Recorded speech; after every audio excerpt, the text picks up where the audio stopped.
I now give the floor to the representative of Israel. Thank you, Mr. President.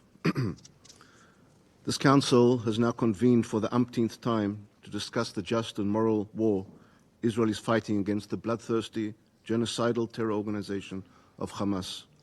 Yet again, just as has been the case for the past nearly 8 months, the Council still refrains from convening on Hamas and laying the blame where it belongs, on the shoulders of terrorists.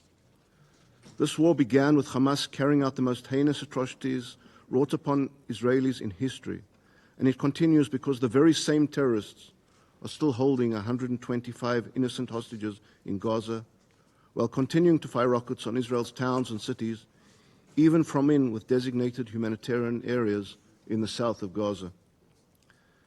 Hamas has sworn to commit the horrors of October 7th again and again, until Israel is annihilated, and we are fighting this war to ensure that these atrocities can never be repeated. This war against terror is not just Israel's right as a sovereign nation, but our obligation and duty. Each and every member of this Council will do the same, because this is what countries do to protect their futures. But instead of focusing on the facts, the Council prefers to do anything it can to end this war, even if that means endangering Israel's security. Israel has been very clear from the outset. This war can end today without one more shot being fired. All that is required is for Hamas to release the hostages and put down their arms. These are our conditions, and we're not asking for anything more. But the reality is that Hamas refuses these terms. Hamas chooses to hold innocents hostage. Hamas chooses to continue firing rockets. Hamas chooses to exploit the civilians of Gaza as human shields.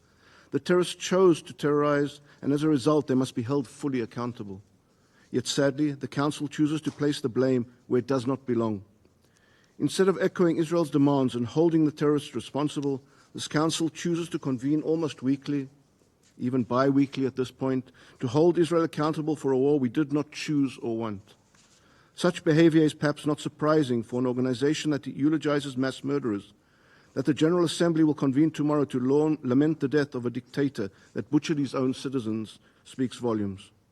Colleagues, if Hamas refuses to release our hostages and surrender, then we have only one option: to bring the hostages home ourselves and eliminate Hamas's terrorist capabilities.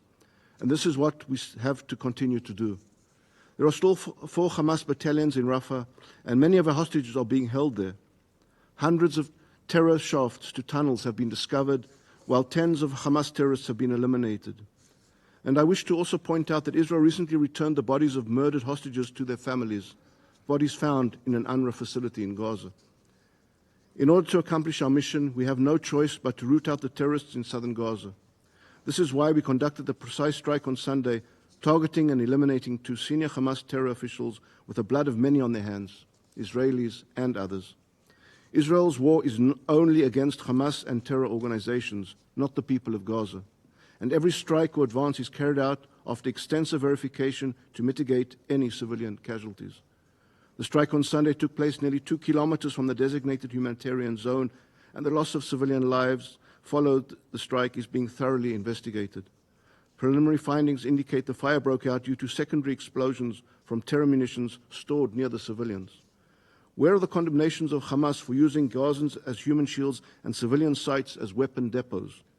The loss of life on Sunday is a tragedy, but it is Hamas who must be held accountable. The Council must face the facts on the ground without being influenced by the half-truths and falsehoods portrayed in the media and through biased reports. There is a concerted effort to rewrite the truth and falsely paint Israel as the root of all evil, and this cannot be tolerated. South Africa failed yet again in its cynical attempts to exploit the ICJ in order to undermine Israel's inherent right and obligation to defend its citizens from the ongoing Hamas attacks and to secure the release of hostages still being held in Gaza in brutal captivity. The charges leveled at Israel are false and morally repugnant. Israel is fighting a defensive and just war, and every action taken is consistent with moral values and is in compliance with international law. Israel has not and will not conduct military actions in the Rafah area which may inflict on the Palestinian civilian population in Gaza conditions of life that could bring about its physical destruction in whole or in part. This is our moral code, and these are the facts. Colleagues, I will reiterate, Israel is fighting a war against Hamas and not the civilians of Gaza. This is why Israel is committed to facilitating the entry of humanitarian aid into Gaza from every possible point of entry. Despite Hamas rocket fire on the Kerem Shalom crossing, it is fully functional and aid trucks are entering. Israel is fully committed to ensuring the entry of as much aid as possible.